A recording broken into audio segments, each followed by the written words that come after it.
કંઈક લખવાનો પ્રયત્ન કરેલ છે અને રચનાનું નામ છે સંબંધ.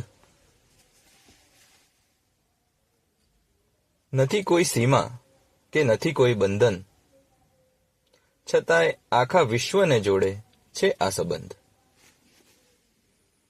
હવે મારા હિસાબે હું જે વિચારું છું એ પ્રમાણે જુદા જુદા સંબંધોનું વર્ણન કરવાનો પ્રયત્ન કરેલો છે.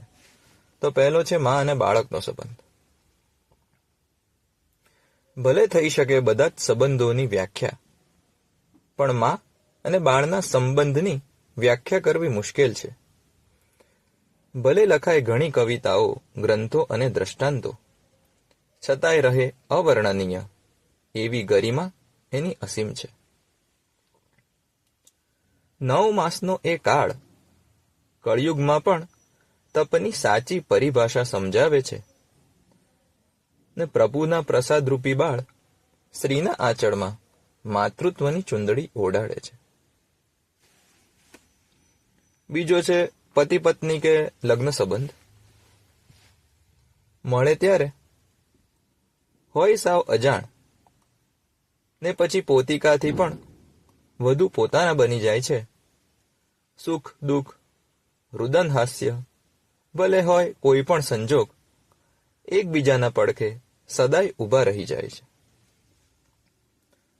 નથી માત્ર વ્યક્તિ, પણ આ લગ્ન સંબંધ સંપૂર્ણ પરિવારને સાંકળે છે. લગ્નના અતૂટ તાતડે બંધાઈને પતિ પત્ની લક્ષ્મી નારાયણ બની જાય છે.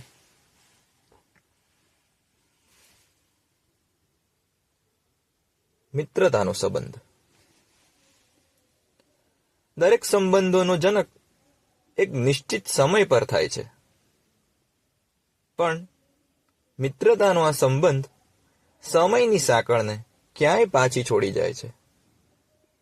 ના ઊંચ નીચ કે ના ગરીબ તવંગરનો ભેદ છે.